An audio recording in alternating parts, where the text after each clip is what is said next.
ನಮಸ್ಕಾರ. ನನ್ನೆಲ್ಲ ರೈತ ಬಾಂಧವರಿಗೆ ಇಡೀ ನ್ಯಾಚುರಲ್ ಫಾರ್ಮಿಂಗ್ಗೆ ಸ್ವಾಗತ. ಇವತ್ತು ನಮ್ಮ ತೋಟದಲ್ಲಿರುವಂಥ ಒಂದು ಮಾವಿನ ಗಿಡದ ಒಂದು ಪ್ರೂನಿಂಗ್ ಮಾಡೋದ್ರ ಬಗ್ಗೆ ಈ ವಿಡಿಯೋ ಮಾಡಕತ್ತೀನಿ. ಗುಂಪಾಗಿ ಬೆಳೆದಿರೋದ್ರಿಂದ ಇದಕ್ಕೊಂದು ಗಾಳಿ ಬೆಳಕಿನ ಒಂದು ವ್ಯವಸ್ಥೆಯನ್ನು ಕಲ್ಪಿಸ್ಲಾಕ ಒಂದು ಪ್ರೂನಿಂಗ್ ಮಾಡ್ತಾ ಇದ್ದೀನಿ. ನೋಡ್ಬೋದು ಇಲ್ಲಿ ಯಾವ ರೀತಿ ಪ್ರೂನಿಂಗ್ ಮಾಡಿದ್ದೀನಿ. ಅನಾವಶ್ಯಕ ಕೊಂಬೆಗಳಂತ ಒಳಗಿನ ಈ ರೀತಿ ಒಳಗೆ ಪೂರಾ ದಟ್ಟಾಗಿತ್ತಿದು. ಅವುಗಳನ್ನೆಲ್ಲ ತೆಗೆದೇನೈತಿ ಗಾಳಿ ಬಿಸಿಲು ಈ ರೀತಿಯಾಗಿ ಸಂಪೂರ್ಣವಾಗಿ ಪ್ರತಿ ರೆಂಬೆ ಕೊಂಬೆ ಎಲೆಗೆ ಬಿಸಿಲು ಬೀಳುವಂಗೆ ಈ ರೀತಿಯಾಗಿ ಪ್ರೂನಿಂಗ್ ಮಾಡಿದ್ದೀನಿ. ನೀವು ನೋಡ್ಬೋದು, ಪ್ರೂನಿಂಗ್ ಅತ್ಯಂತ ಮಹತ್ವದ ಒಂದು ಘಟ್ಟ ಮಾವಿನ ಗಿಡದಲ್ಲಿ. ರೈತರ ಹೊಲದಲ್ಲಿ ಈಗ ಪ್ರತಿ ವರ್ಷ ಕಾಯಿ ಬಿಡಾಕತ್ತಿಲ್ಲ, ಆ ರೀತಿ ಏನಾದರೂ ಸಮಸ್ಯೆ ಇದ್ರೆ ಏನೈತಿ ಅವರು ಈ ರೀತಿಯಾಗಿ ಒಂದು ಪ್ರೂನಿಂಗ್ ಮಾಡ್ಕೋಬೇಕು. ಇದು 2 ಸಲ ಮಾಡಬೇಕಾಗ್ತೈತಿ. ಈಗ ಮತ್ತು ಆಗಸ್ಟ್ನೊಳಗೆ ಈಗ ಪ್ರೂನಿಂಗ್ ನಾವು ಜೂನ್ ಇವತ್ತು 18ನೇ ತಾರೀಕು, ಮತ್ತು ನೆಕ್ಸ್ಟ್ ಏನೈತಿ ಆಗಸ್ಟ್ ಎಂಡಿನೊಳಗೆ ಏನೈತಿ ಈಗ ಸಾಕಷ್ಟು ಇಲ್ಲಿಂದ ಬ್ರ್ಯಾಂಚ್ಗಳು ಬಂದಿರ್ತಾವೆ.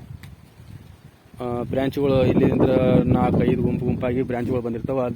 ಅಂಥದ್ರೊಳಗೆ ನಾವು ಗಿಡದ ಅನುಕೂಲ ತಕ್ಕಂಗೆ ಮತ್ತು 2-3 ಈ ರೀತಿಯಾಗಿ ಬ್ರ್ಯಾಂಚ್ಗಳನ್ನು ನಾವು ಹೊಂದಿದ್ದೆ. ಆದಲ್ಲಿ ಫೆಬ್ರವರಿಯಲ್ಲಿ ನಮ್ಗೆ ಉತ್ತಮವಾದ ಒಂದು ಹೂ ಬಿಡುವಂಥ ಒಂದು ವ್ಯವಸ್ಥೆ ನಿರ್ಮಾಣ ಆಕೈತಿ ಮಾವಿನ ಗಿಡದಲ್ಲಿ. ಆದ ಕಾರಣ ರೈತರು ಈ ರೀತಿಯಾಗಿ ಗುಂಪಾಗಿ ಬೆಳೆದಿರೋದ್ರಿಂದ ಮಾವಿನ ಗಿಡದ ಒಂದು ಕೊಂಬೆ ರೆಂಬೆಗಳನ್ನು ತೆಗೆದು ಅವು ಸರಿಯಾಗಿ ಗಾಳಿ ಬಿಸಿಲು ಆಡುವಂಗೆ ಒಂದು ವ್ಯವಸ್ಥೆ ಮಾಡಿದರೆ ಈ ಹೂ ಕಾಯಿ ಬಿಡ್ತೈತಿ.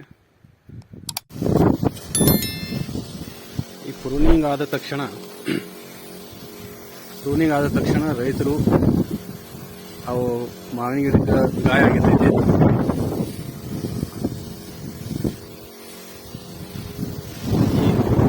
ಈ ಪ್ರೂನಿಂಗ್ ಮಾಡಿದ ನಂತರ ಮಾವಿನ ಗಿಡಕ್ಕೆ ಗಾಯ ಆಗಿರ್ತೈತಿ. ಇಲ್ಲಿ ನಾವೇನು ಕಟಿಂಗ್ ಮಾಡಿರ್ತೀವಲ್ಲ ಅಲ್ಲಿ ಗಾಯ ಆಗಿರ್ತೈತಿ. ಆ ಗಾಯಕ್ಕೆ ಏನೈತಿ ನಾವು ಮೊದಲ ಕೆಲಸ ಮಾಡಬೇಕಾಗಿದ್ದು ತುತ್ತೆ ಸುಣ್ಣ. ಈ ತುತ್ತೆ ಸುಣ್ಣ ಅಂದರೆ ನಂಜು ಹಾಕೈತಿ.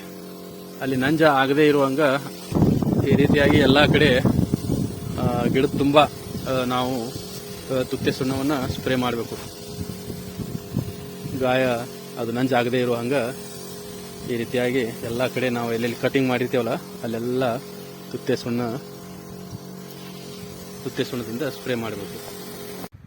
ಈ ವಿಡಿಯೋ ನಿಮಗೆ ಇಷ್ಟ ಆದಲ್ಲಿ ಲೈಕ್ ಮಾಡಿ, ಶೇರ್ ಮಾಡಿ ಮತ್ತು ಸಬ್ಸ್ಕ್ರೈಬ್ ಮಾಡೋದನ್ನು ಮರಿಬೇಡಿ. ನಮಸ್ಕಾರ.